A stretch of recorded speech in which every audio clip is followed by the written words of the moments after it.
Caros estudantes, boa tarde. Eu sou o professor Carlos Bartel, do Instituto Federal Catarinense, e estou aqui em mais um vídeo conversando sobre história, né? O nosso canal aqui para a gente analisar diferentes assuntos de história. Mas antes de iniciar esse vídeo, eu quero mandar um abraço para a Dona Anitta, que está sempre lá acompanhando os nossos vídeos, né? Sempre atenta aqui, sempre curtindo, dando like na nossa página. Já deixo aqui o meu abraço. Se cuida aí, Dona Anitta. E o nosso tema de hoje são os impérios do mar Mediterrâneo, né? Quais os impérios que existiram no mar Mediterrâneo ao longo da história antiga. E nós estamos estudando, analisando esse livro, História Antiga, do Norberto Luiz Guarinello, e nós estamos no capítulo que se intitula Hegemonias, na página 97. Então aqui já fica uma primeira questão, né? O que significa a palavra hegemonia? Hegemonia significa liderança, autoridade, supremacia, né, de um povo, de uma cidade sobre as demais. Tá? Autoridade, supremacia sobre os outros, né? Por exemplo, no futebol, um time que tem a hegemonia é o time que é o grande campeão, que é o grande vencedor. Então vamos lá começar a nossa análise aqui desse capítulo. Então eu preparei alguns slides aqui para a gente poder fazer esse estudo. E o autor ele já refere então, né, que é um espaço, e no subtítulo Espaço e Grandes Poderes, que a característica principal do período das hegemonias foi o surgimento progressivo de grandes centros de poder sobre o Mediterrâneo. Tá? Então aqui ele já está apontando. Claro, o Norberto Guarinello ele é um especialista em Idade Antiga, em História Antiga, e eu quero lembrar vocês aqui que esse é um assunto bem específico. Professor, mas qual é a importância desse assunto? Ele é um assunto bem específico, né? Eu já escrevi um artigo sobre a importância da história antiga na sala de aula, e a história antiga ela serve para... é um exercício intelectual, né? Para nós aprendermos a pensar historicamente. Então, assim, a história antiga ela tem muitas finalidades. Uma delas é aprender a pensar historicamente, aprender a fazer essa análise, né? E problematizar essas questões de modo mais racional, menos passional, mais distanciado, mais tranquilo.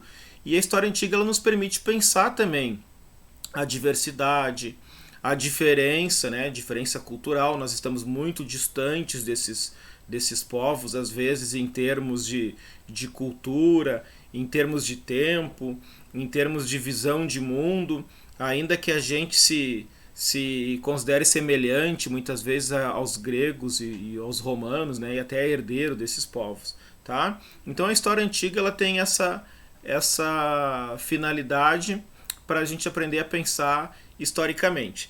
Então, seguimos aqui. Né? Então, ele vai apresentar os centros de império. E aí, está aqui o Mar Mediterrâneo.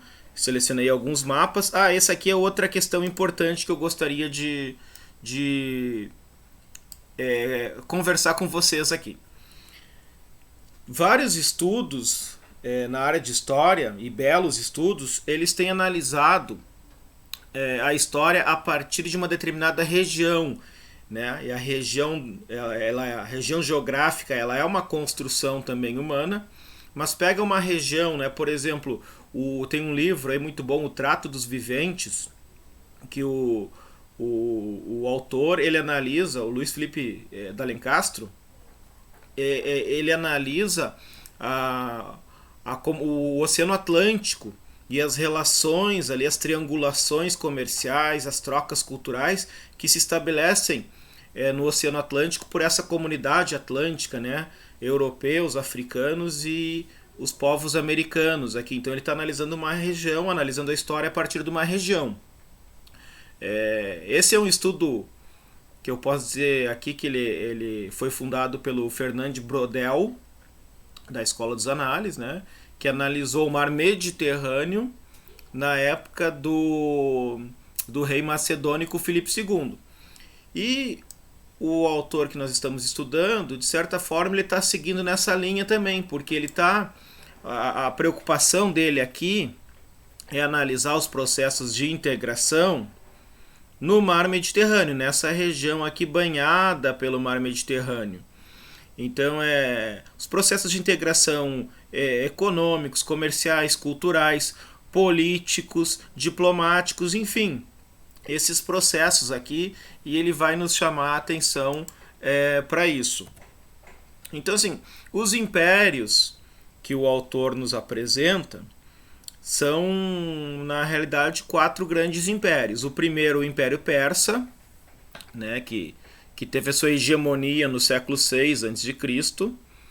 Claro que ele é combatido, ele é derrotado, mas ele vai perder essa hegemonia lá no século IV, tá? Quando o Alexandre o Grande, ele derrota definitivamente os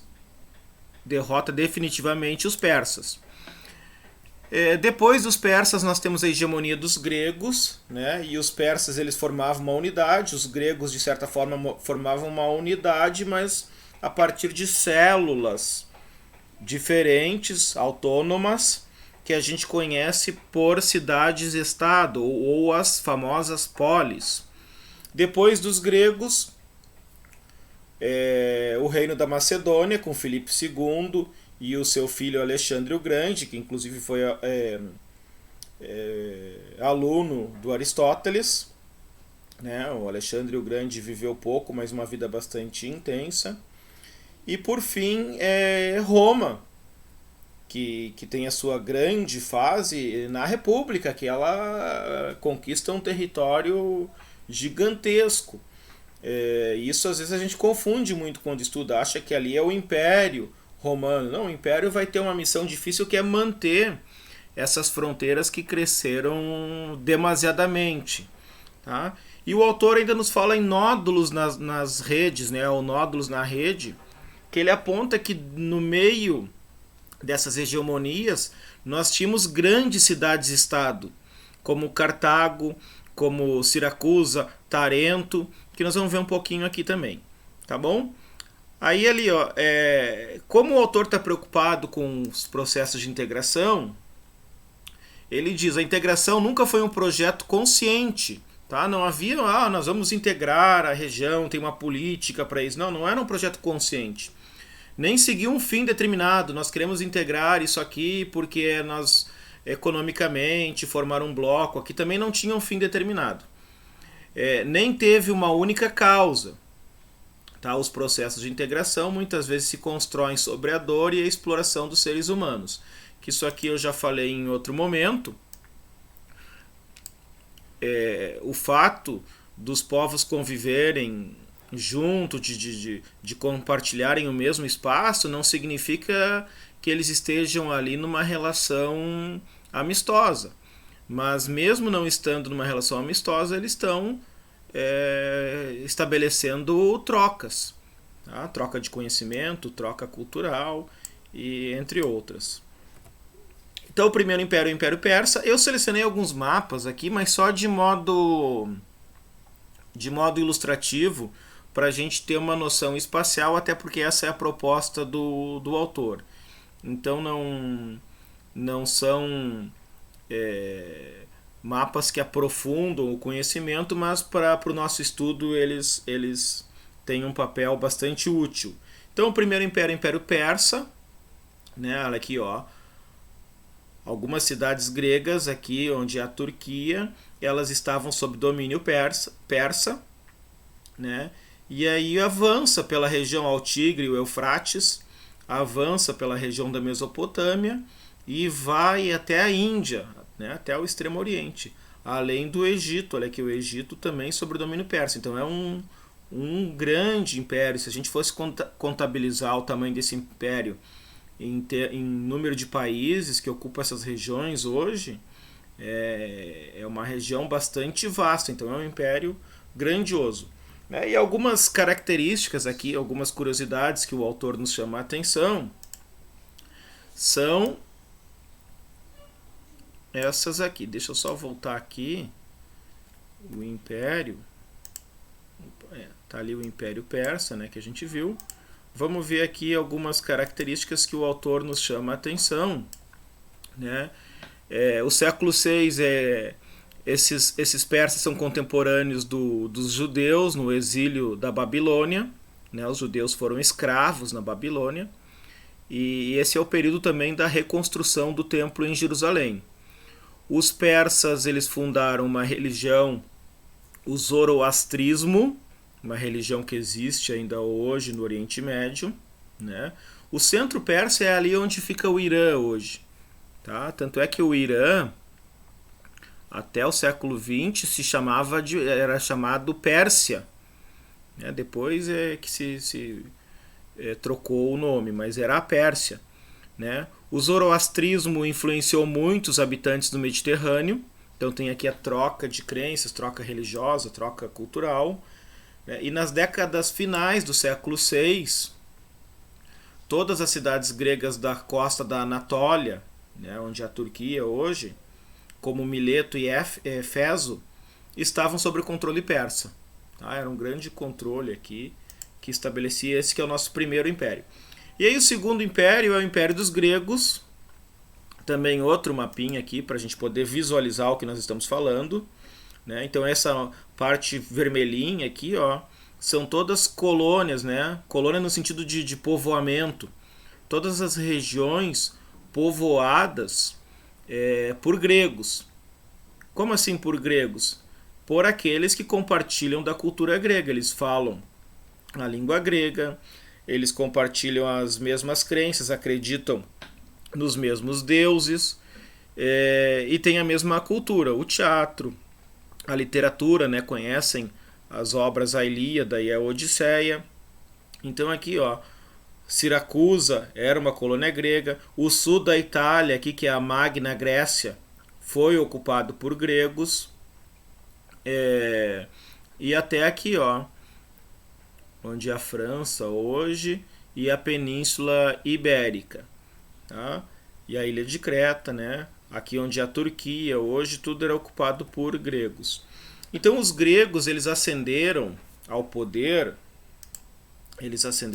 através das guerras médicas. Eu estou preparando um material aqui para a gente analisar só as guerras da antiguidade.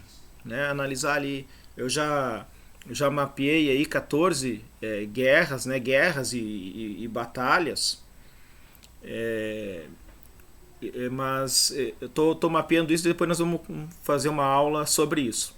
Mas os gregos ascenderam através das guerras médicas, né, que alguns grupos, alguns povos que apoiavam os persas, que faziam parte do Império Persa, eram os medos, por isso guerras médicas, a guerra contra os medos. Né, mas a gente pode chamar também de guerras médicas ou greco-pérsicas. Tá? Foram de 499, século V aí já, até 475 a.C. E nesse período aí ocorreram diversas batalhas, algumas bastante famosas, e elas ficaram registradas na história através do Heródoto, que é o pai da história, no livro Histórias. Então nós temos a Batalha de Maratona aí, 490 a.C., né, que acontece o episódio do mensageiro grego que corre tantos quilômetros para dar a notícia da vitória dos gregos. A Batalha das Termópilas, que é a famosa Batalha dos 300 de Esparta para conter o exército do imperador Xerxes. A Batalha de Salamina, uma batalha naval bastante sangrenta. E a Batalha de Plateia. tá? Em 479, e ali os gregos eles têm a vitória, vamos dizer assim, definitiva em relação aos persas. Os persas não deixaram de ser um império, eles continuam sendo um império, mas eles, devido a essas derrotas que eles sofreram, eles desistem ali da ocupação da Grécia. E a gente pode ver aqui, ó, no Império Persa, que a Grécia aqui, eles estavam aqui na Turquia, mas aqui eles não acabaram não ocupando, sofreram derrotas, e isso serviu inclusive para aumentar o otimismo, né, dos gregos como superiores às demais civilizações e tudo. Agora, como é que os gregos conseguiram vencer os persas? Como é que eles conseguiram vencer os persas? Isso aí é uma série de fatores explica, tá? Primeiro, os gregos eles se fizeram alianças. Eles se aliaram, né, porque os gregos tinham pequenas cidades e os persas eram um grande império, teve alianças. E essas alianças, e eles lutando no seu próprio território, com estratégias diversas, possibilitaram que eles vencessem os persas e os persas desistissem do território grego. Claro que os persas não deixaram de ser um império, mas isso enfraqueceu muito o Império Persa, essas derrotas aí, os persas saíram bastante enfraquecidos. E aí, como os persas saem enfraquecidos, os gregos ascendem essa Liga de Delos em 475. Esses grupos que venceram os persas, eles se aliam, né? Uma espécie de OTAN da antiguidade. Eles se aliam para proteger o território grego de invasões estrangeiras. Eles fazem aliança através da Liga de Delos, né? Em meados do... E aí, só que assim, quem vai ser o principal ator dessa Liga de Delos vai ser a cidade de Atenas. Tanto é que no meio do século V, o tesouro, né, o orçamento, o tesouro, as riquezas da Liga foram transferidos do templo de Apolo, na ilha de Delos, para Atenas, que Atenas utilizou esse dinheiro, essas riquezas, para embelezar a cidade e distribuir benefícios entre seus cidadãos. E é nesse contexto que nós temos a construção do Partenon, com o dinheiro da Liga de Delos. E isso, obviamente, gerou bastante descontentamento entre os demais membros. Vou botar um Szinho aqui. Entre os demais membros dessa aliança, tá? E esse descontentamento foi liderado por Esparta. E aí nós temos uma outra guerra, que é a Guerra do Peloponeso, tá? Que vai ser a guerra entre Atenas e Esparta, claro que cada uma liderando seus respectivos aliados. Mas vai ser uma guerra interna ali entre os vencedores das guerras médicas. Agora eles vão lutar entre si pelo poder. Quem vence essa guerra é a cidade de Esparta. No entanto, as cidades gregas, as polis, elas ficam muito enfraquecidas também por causa do esforço de guerra. Tá? Elas se esforçam para lutar, tem que mobilizar soldados, alimentos, a logística, armamento, tudo. E mesmo vencendo, as cidades saem fragilizadas porque já vinham de uma grande guerra contra os persas e agora se envolvem em outra. E foram guerras que duraram muito tempo. Se a gente for ver, ali a Guerra do Peloponeso ela começa em 431 e vai até 404 a.C., né? Vários combates. Então, mais de 20 anos lutando. É claro que isso aí acaba afetando todos os setores aí da vida social, da economia. Com esse enfraquecimento das cidades gregas, quem se aproveita da situação é o reino da Macedônia.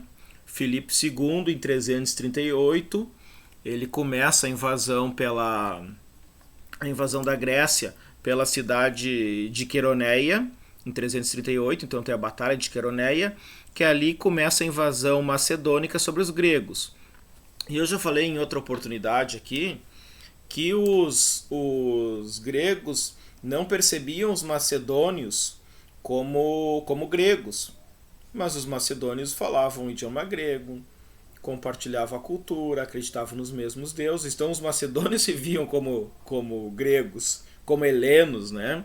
E aí os macedônios invadem, vão ocupando essas cidades gregas, vão estabelecendo alianças, vão atacando aquelas que não se aliam aos macedônios, e essa invasão começa com Filipe II, e quem dá continuidade a isso é o Alexandre. O Alexandre o Grande, como eu falei, aluno do Aristóteles, e o Alexandre, tá aqui a Macedônia, ó, olha aqui, ó, no norte da Grécia, aqui a Grécia, Península do Peloponeso aqui, Macedônia, e o Alexandre o Grande, além de dar seguimento às conquistas do pai, ele vai fazer muito mais, porque ele vai levar essas conquistas aí até a Índia, né? Tem um filme aí que está à disposição no Netflix, Alexandre, quer dizer, aparece os macedônios lutando lá na Índia contra elefante, contra tudo e contra todos. E o Alexandre, ele vai, até sugiro aqui um belo de um filme, Alexandre, ele vai, o Alexandre, grande general, ele vai impor uma derrota definitiva aos persas, tá? Então não é possível entender a história das cidades gregas no século V e IV sem considerar a potência persa, que ela permaneceu hegemônica. A expansão do reino da Macedônia se dá por Filipe II, inicialmente, depois por seu filho, como eu falei, né? Alexandre é o futuro conquistador da Pérsia, que foi derrotada de modo, aí sim, definitivo pelos macedônios entre 334 e 323, que é quando o Alexandre morre. Só que tem uma coisa, o Alexandre morre, mas o império dele continua, o império macedônico continua. E esse império aí é dividido pelos seus generais em 4 grandes regiões. Eu chamo a atenção aqui, dou destaque para a região do Egito, vai ficar com o general Ptolomeu ali ele vai dar origem à dinastia dos Ptolomeus, dinastia ptolomaica, da qual a Cleópatra vai ser uma descendente. E ali nessa região dos Ptolomeus, que depois lá o Júlio César vai ter contato com os Ptolomeus, estabelecer alianças, tudo. Na região dos Ptolomeus vai ser criada, né, já é criada antes, a cidade de Alexandria. E aí um dado interessante aqui que o autor nos traz é o seguinte, é que na biblioteca de Alexandria, olha aqui o que diz o autor, foi em Alexandria que a Bíblia judaica foi traduzida para o grego. A Torá foi traduzida para o grego na biblioteca lá de Alexandria, famosíssima cidade, né? Nós tínhamos várias bibliotecas grandiosas aqui, biblioteca de Alexandria, biblioteca de Pérgamo, lá na Turquia, se eu não me engano, e daí que vem o termo pergaminho. O que era o pergaminho? Era um papel feito na cidade de Pérgamo, né? Um papel de excelente qualidade, feito à base de papiro. Tá? Nós vamos fazer aqui um vídeo, uma conversa sobre a Biblioteca de Alexandria. Eu tenho um livro aqui muito bom, as bibliotecas na história antiga, e vale a pena a gente conversar sobre esse assunto.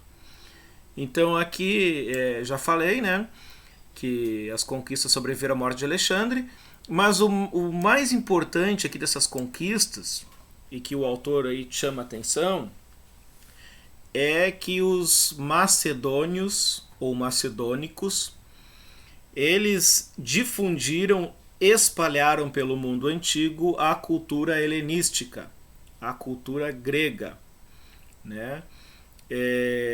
Claro que essa cultura, como essa cultura vai se estabelecer em cada região, isso vai variar. Então, assim, mas o que se difunde é o grego. O grego era a antiga língua inglesa da época. tudo que é lugar se sabia falar grego, se escrevia em grego, tanto é que a Bíblia foi até traduzida para o grego. Tá? Então a língua grega é difundida, a cultura grega é difundida, né? O teatro, as artes, a pintura, a filosofia, vão surgir novas correntes filosóficas que o autor também ele cita aqui no finzinho do capítulo, né? Os estoicos, os epicuristas, os cínicos. Então, assim, esse é o grande feito, levar o helenismo para diferentes regiões. O helenismo vai influenciar até o próprio judaísmo, vai ser influenciado por essa cultura helênica. Tá? Então, esse é o grande feito do Alexandre. E o Alexandre, assim, ó, ele despertou, vamos dizer assim, muita inveja de grandes generais da história, né? O Júlio César, mas o Alexandre já era jovem, já tinha conquistado um grande império. Esses dias eu estava olhando na Netflix aí a ascensão do Império Otomano. Aí tem o Maomé II, que ele conquista a cidade de Constantinopla em 29 de maio de 1453, e aí muda o nome para Istambul. E ele tem 20 e poucos anos ali, mas ele já se ressente porque o Alexandre, com essa idade, já tinha feito grandes coisas, né? Coisas grandiosas, e ele estava envelhecendo e não tinha feito nada ainda. Tá? Então o Alexandre vai ser sempre uma referência para esses grandes generais ao longo da história. Ainda o autor, no meio desses impérios, ele fala ali em nódulos nas redes, né, ou nódulos na rede. E aí ele vai citar algumas cidades. E ele vai citar a cidade de Cartago, que fica aqui no norte da África, ó, onde é a Tunísia hoje, né? Tunísia, a cidade de Cartago. E a cidade de Cartago era uma colônia fenícia. Os fenícios eram grandes navegadores, andavam aqui pelo Mediterrâneo, né? Os fenícios tinham colônia até aqui na Península Ibérica, né? Os fenícios aqui onde é o Líbano, não aparece no mapa aqui. Deixa eu ver se eu acho um mapinha aqui para mostrar para vocês. Aqui, ó, os fenícios, ó. Cidade de Tiro era uma cidade fenícia, né? Florestas ali com muitas árvores, eles faziam embarcações, navegavam e colonizavam aqui. E Cartago era uma colônia fenícia, só que a cidade cresceu tanto que ela se tornou mais importante que a própria cidade de Tiro. Então, ela tinha uma certa hegemonia aqui no mar e no comércio, tá? Outra cidade de Siracusa, aqui na ilha da Sicília, né? A cidade de Tarento, aqui, as duas fundadas por gregos, né? Aqui na sola da bota, aqui no sul da Itália, é conhecido como Magna Grécia, conforme eu já referi. Então, aqui ele cita que aparecem essas cidades poderosas, que elas depois vão ser conquistadas pelos romanos, tá? Que aí é o último império que o autor nos fala, né? Não o império, né? Mas a cidade de Roma, no seu período republicano. Cidade de Roma, ela começa a estabelecer uma hegemonia sobre o mar Mediterrâneo a partir do século III, e essa hegemonia se dá, né, essa ascensão da cidade de Roma, ela se dá a partir das guerras púnicas, né? A primeira guerra púnica no 264 a 241 a.C., a segunda e a terceira, né? Que são as guerras púnicas? As guerras entre romanos e a cidade de Cartago, né? Que os romanos chamavam os fenícios de punis, né? Porque o punis lembrava a cor vermelha que os fenícios faziam, um tecido avermelhado. Os romanos vão vencer os cartagineses e, por fim, eles vão destruir, vão riscar do mapa a cidade de Cartago, vão destruir tudo, não vai sobrar nada. E aí os romanos se estabelecem como os grandes senhores do mar Mediterrâneo. Está aqui o império, as conquistas romanas, claro, ao longo do tempo. E os romanos vão chamar o Mediterrâneo de Mare Nostrum, né, que seria o nosso mar. Tá? Então aqui o Mare Nostrum, que vai ser um grande lago romano. Então aí a ascensão de Roma. o autor nos mostra isso, mas ele mostra que foi um percurso longo, porque teve um processo de integração primeiro da Península Itálica, né, diferentes povos ali formaram aquilo que a gente vai conhecer como romanos, os etruscos, os campanos, os samnitas, os latinos, né, que os romanos vão falar o latim, de origem dos latinos.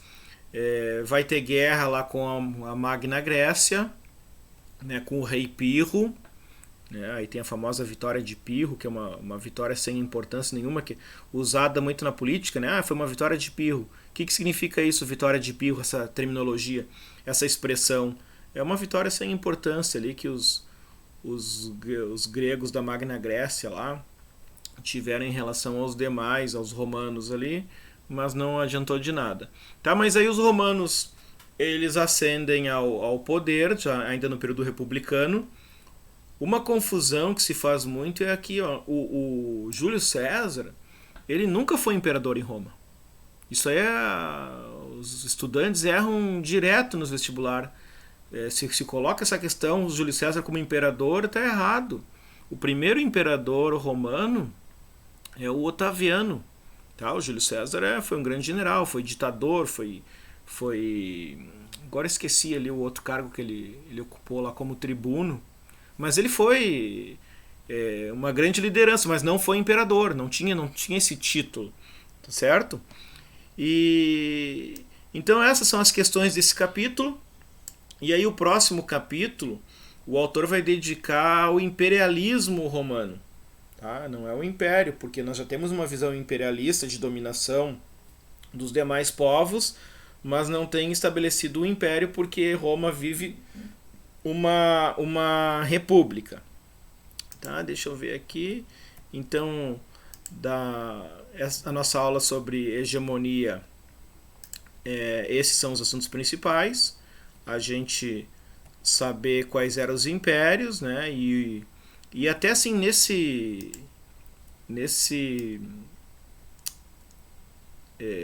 filme, que é um filme documentário sobre o Império Otomano, a abertura é muito legal, que diz assim: para o império surgir, outro tem que desaparecer, né?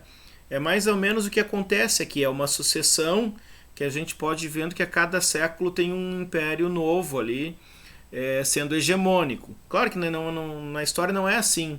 A gente tem vários impérios convivendo e disputando poder, disputando território, disputando mercados, né? A gente pode pensar hoje em Estados Unidos e China. Existe uma grande disputa comercial, econômica, política, diplomática entre essas duas potências, e então elas estão buscando os seus aliados. E são dois grandes impérios com interesses, inclusive, imperialistas. Tá bom? Quero desejar aqui então bons estudos. Fica aqui um grande abraço do professor Carlos e até a nossa próxima aula.